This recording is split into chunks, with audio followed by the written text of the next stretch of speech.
प्रिय मित्रों, जय श्री कृष्ण। मैं आचार्य डॉक्टर विष्णु कुमार मिश्रा आपका बहुत बहुत स्वागत करता हूं। कुछ लोग ऐसे भी हैं कि जैसे तैसे उनका काम धंधा तो ठीक ठाक ही चल रहा है, पर उनका भी अपना सपना है कि काश उनका भी घर अपना होता, या कि जिन लोगों के पास अपना स्वयं का घर है, ठीक है, उनको इच्छा है कि कोई एक अच्छा सा वाहन हो जाए, कोई अच्छी सी गाड़ी आ जाए। उनके पास वाहन का अभाव है, घर का अभाव है।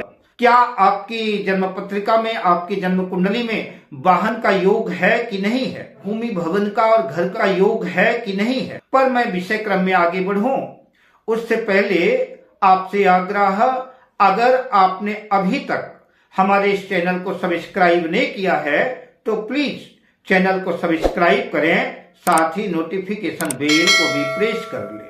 अगर आप अपने ही आपनों की जन्म कुंडली का वृहद प्रेडिक्शन कराना चाहते हैं, विश्लेषण कराना चाहते हैं, या किसी भी किस्म का हमसे ज्योतिषी परामर्श प्राप्त करना चाहते हैं, अथवा उत्तम क्वालिटी के रियल राशि रत्न आदि प्राप्त करना चाहते हैं, तो स्क्रीन पर फ्लैश हो रहे नंबरों पर आप हमसे संपर्क कर सकते हैं।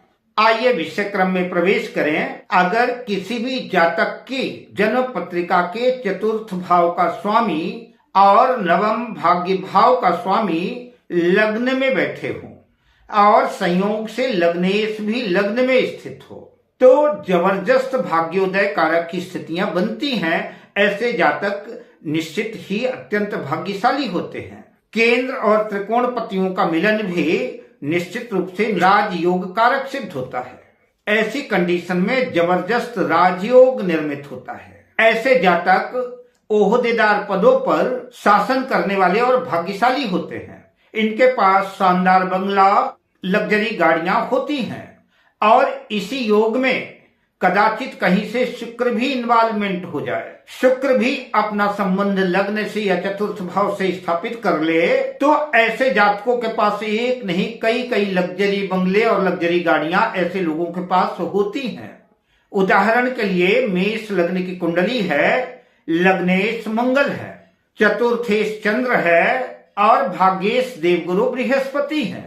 लग्नेश लग्न में ही रुचक योग बना रहे हैं। नवम भाग्य भाव का स्वामी देवगुरु बृहस्पति भी लग्न में लग्नेश मंगल के साथ स्थित है, और चतुर्थ भाव का स्वामी चतुर्थेश चंद्र भी जो है लग्न में ही स्थित है। मेष लग्न की जन्म पत्रिका में लग्नेश मंगल, चतुर्थेश चंद्र और भाग्येश देवगुरु बृहस्पति तीनों की युति है।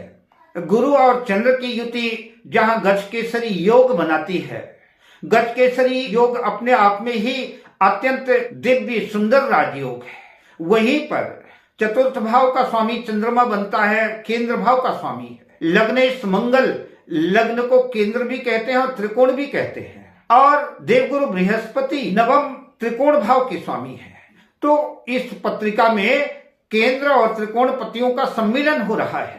पारसरी के हिसाब से अत्यंत श्रेष्ठतम राजयोग साबित हुआ। इस कुंडली में 3 प्रकार से राजयोग बन रहे हैं। मंगल से रुचक योग बन रहा है, चंद्रमा और देवगुरु बृहस्पति की युति से गजकेसरी योग बन रहा है, और चंद्र, मंगल और गुरु तीनों को मिलाकर के केंद्र त्रिकोण राजयोग बन रहा है। और इसी योग में अगर शुक्र इन्वॉल्वमेंट हो जाता है, तो माना कि सप्तम भाव तुला राशि पर शुक्र स्थित है, तो अगर सप्तम भाव तुला राशि में शुक्र होगा तो शुक्र भी मालव्य नामक पंच महापुरुष राजयोग बनाएगा। शुक्र केंद्र में कहीं भी स्थित हो जाए, सप्तम भाव में तुला राशि में है तो मालव्य योग बनाएगा।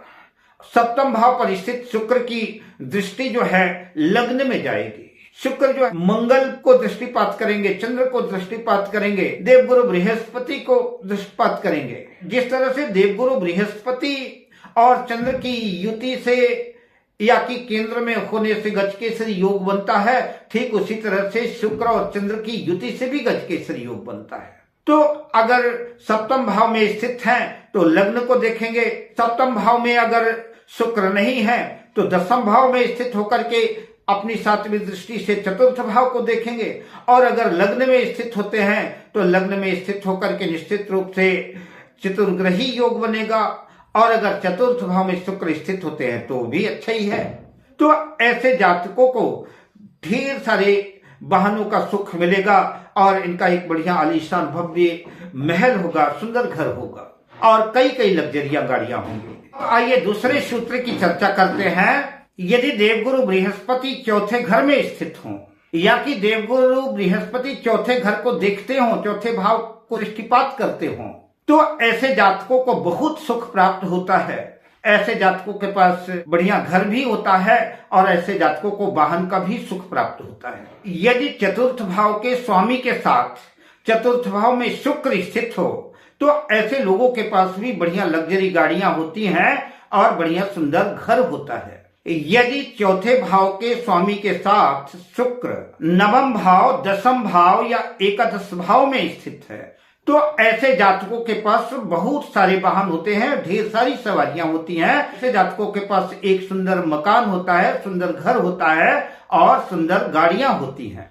कर्क लग्न की जन्म पत्रिका हो, बुध और शुक्र चौथे घर में स्थित हो तो बुध और शुक्र की दशा अंतर्दशा में जातकों को वाहन का सुख प्राप्त होता है। यदि चतुर्थ भाव का स्वामी नवम भाग्य भाव में स्थित हो और नवम भाग्य भाव का स्वामी चतुर्थ भाव में स्थित हो, यानी चतुर्थ भाव और नवम भाव के स्वामियों का राशि परिवर्तन हो, तो यह अति उत्तम भाग्य योग बनेगा। ऐसे जातकों के पास एक सुंदर घर भी होता है और बढ़िया सुंदर वाहन भी होता है। यदि चतुर्थ भाव का स्वामी पंचम भाव में स्थित हो और पंचम भाव का स्वामी चतुर्थ भाव में स्थित हो, पंचम भाव और चतुर्थ भाव का राशि परिवर्तन हो, तो भी ऐसा जातक अपनी बुद्धि से, अपने विवेक से, अपने ज्ञान से, अपनी शिक्षा से बढ़िया सुंदर घर प्राप्त करता है। ऐसे लोगों के पास बढ़िया घर होता है और बढ़िया सुंदर वाहन का सुख भी प्राप्त होता है।